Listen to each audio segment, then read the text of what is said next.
ನಮಸ್ಕಾರ. ಇನ್ನೊಂದು ವಿಡಿಯೋಗೆ ಸ್ವಾಗತ. ನಾನು ನಿಮ್ಮ MJ ಎಜುಕೇಷನ್ ಕನ್ನಡಗೆ ಸ್ವಾಗತ. ಇವತ್ತು ನಿಮಗೆ 9ನೇ ತರಗತಿಯ ಸಮಾಜ ವಿಜ್ಞಾನ ಭಾಗ 1ರಲ್ಲಿ ಬರುವಂಥ ರಾಜ್ಯಶಾಸ್ತ್ರ ಅಧ್ಯಾಯ 8 ನ್ಯಾಯಾಂಗ ಅಂತ ಪ್ರಶ್ನೋತ್ತರಗಳು, ಅಭ್ಯಾಸ ಪ್ರಶ್ನೋತ್ತರಗಳು ನೋಡ್ತಿದ್ದೀವಿ. ಸೊ ಇವತ್ತಿನ ವಿಡಿಯೋನ ಶುರು ಮಾಡೋದಕ್ಕಿಂತ ಮುಂಚೆ ಚಾನಲ್ ಹೊಸರಾದರೆ ಸಬ್ಸ್ಕ್ರೈಬ್ ಮಾಡ್ಕೊಳ್ಳಿ. ಖಾಲಿ ಬಿಟ್ಟಿರುವ ಸ್ಥಳಗಳನ್ನು ಸೂಕ್ತ ಪದಗಳಿಂದ ತುಂಬಿರಿ. ಸರ್ವೋಚ್ಚ ನ್ಯಾಯಾಲಯವು ಜನವರಿ 28, 1950ರಂದು ಅಸ್ತಿತ್ವಕ್ಕೆ ಬಂದಿತ್ತು. ರಾಜ್ಯದ ಅಡ್ವೊಕೇಟ್ ಜನರಲ್ ಅವರನ್ನು ರಾಜ್ಯಪಾಲರು ನೇಮಿಸುತ್ತಾರೆ. ಅಪರಾಧ ನ್ಯಾಯಾಲಯವನ್ನು ಏಪ್ರಿಲ್ 1, 1974ರಂದು ಅಸ್ತಿತ್ವಕ್ಕೆ ಬಂದಿದೆ. ಕಂದಾಯ ನ್ಯಾಯಾಲಯಗಳಲ್ಲಿ ಅತಿ ಕೆಳಗಿನ ನ್ಯಾಯಾಲಯವು ತಹಸೀಲ್ದಾರ್ ನ್ಯಾಯಾಲಯ. ಕೆಳಗಿನ ಪ್ರಶ್ನೆಗಳು ಸಹಪಾಠಿಗಳನ್ನು ಚರ್ಚಿಸಿ ಉತ್ತರಿಸಿ. ಸರ್ವೋಚ್ಚ ನ್ಯಾಯಾಲಯದ ನ್ಯಾಯಾಧೀಶರು ನೇಮಕ ವಿಧಾನ ಮತ್ತು ಅವರ ಅರ್ಹತೆಗಳನ್ನು. ಸರ್ವೋಚ್ಚ ನ್ಯಾಯಾಲಯದ ನ್ಯಾಯಾಧೀಶರು ಮತ್ತು ಇತರ ನ್ಯಾಯಾಧೀಶರ ರಾಷ್ಟ್ರಪತಿ ನೇಮಿಸುತ್ತಾರೆ. ಇದು ಮುಖ್ಯ ನ್ಯಾಯಾಧೀಶರು ಕೊಂಡು 31 ಮಂದಿ ನ್ಯಾಯಾಧೀಶರಾಗಿದ್ದರು.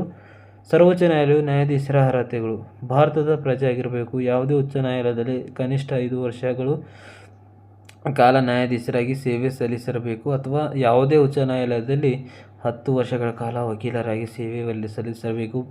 ಇವರು ರಾಷ್ಟ್ರಪತಿಯವರ ಅಭಿಪ್ರಾಯದಲ್ಲಿ ನ್ಯಾಯದ ನಿಪುಣರಾಗಿರಬೇಕು. ಉಚ್ಚ ನ್ಯಾಯಾಲಯದಲ್ಲಿ ಅಧಿಕಾರ ಕಾರ್ಯವನ್ನು ಕುರಿತು ವಿವರಿಸಿ. ಉಚ್ಚ ನ್ಯಾಯಾಲಯದಲ್ಲಿ ಅಧಿಕಾರ ವ್ಯಾಪ್ತಿ ರಾಜ್ಯಾದ್ಯಂತ ನೇಮಿಸಿದೆ. ಅವು ನಿರ್ವಹಿಸುವ ಕಾರ್ಯಗಳು ಈ ಕೆಳಗಿನಂತಿವೆ: ನಾಗರಿಕತೆ, ಸಿವಿಲ್ ಮತ್ತು ಅಪರಾಧ, ಕ್ರಿಮಿನಲ್ ವಿವಾದಗಳು, ನೌಕಾಯಾನ, ವೈವಾಹಿಕ ಸಂಬಂಧಗಳು, ನ್ಯಾಯಾಂಗ ನಿಂದನೆ ಮುಂತಾದ ವಿವಾದಗಳು ಅಂತ್ಯಪಡಿಸುವುದು ಮೂಲ ಅಧಿಕಾರ ಕಾರ್ಯಗಳು. ಅಧೀನದ ನ್ಯಾಯಾಲಯಗಳು ನೀಡಿದ ತೀರ್ಪಿನ ವಿರುದ್ಧ ಶ್ರೇಷ್ಠ ನ್ಯಾಯಾಲಯವು ಮೇಲ್ಮನವಿಯನ್ನು ಸ್ವೀಕರಿಸಿ ಅಂತ್ಯಪಡಿಸುವುದು ಮನವಿ ಅಧಿಕಾರ ಕಾರ್ಯ.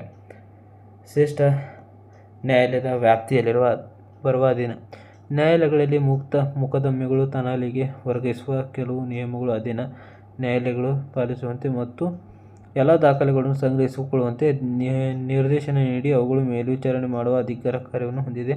ಇವುಗಳಲ್ಲಿ ಸಿಬ್ಬಂದಿ ನೇಮಕ ಮತ್ತು ನಿಯಂತ್ರಣ, ಮೂಲಭೂತ ಹಕ್ಕುಗಳ ರಕ್ಷಣೆ, ವಿವಿಧ ರಿಟ್ ಅರ್ಜಿಗಳು ಸ್ವೀಕರಿಸಿ ನ್ಯಾಯ ಒದಗಿಸುವ ಕಾರ್ಯವನ್ನು ನಿರ್ವಹಿಸುತ್ತದೆ. ನಾಗರಿಕ ನ್ಯಾಯಾಲಯದಲ್ಲಿ ಅಡಿಯಲ್ಲಿ ಇರುವ ಅಧೀನ ನ್ಯಾಯಾಲಯಗಳು. ನಾಗರಿಕತಾ ನ್ಯಾಯಾಲಯದ ಅಡಿಯಲ್ಲಿರುವ ನ್ಯಾಯಾಲಯಗಳೆಂದರೆ ಅಧೀನ ನ್ಯಾಯಾಧೀಶರ ನ್ಯಾಯಾಲಯ, ಹೆಚ್ಚುವರಿ ಅಧೀನ ನ್ಯಾಯಾಧೀಶರ ನ್ಯಾಯಾಲಯ, ಮುನ್ಸಿಫ್ ನ್ಯಾಯಾಲಯ, ಹೆಚ್ಚುವರಿ ಮುನ್ಸಿಫ್ ನ್ಯಾಯಾಲಯ. ಜನತಾ ನ್ಯಾಯಾಲಯ ಲೋಕ ಅದಾಲತ್ ಸ್ಥಾಪಿಸುವ ಉದ್ದೇಶಗಳೇನು? ಮೊಕದ್ದಮೆಗಳು ಶೀಘ್ರಗತಿ ಮತ್ತು ಕಡಿಮೆ ವೆಚ್ಚದ ಇತ್ಯರ್ಥಪಡಿಸುವ ಉದ್ದೇಶ.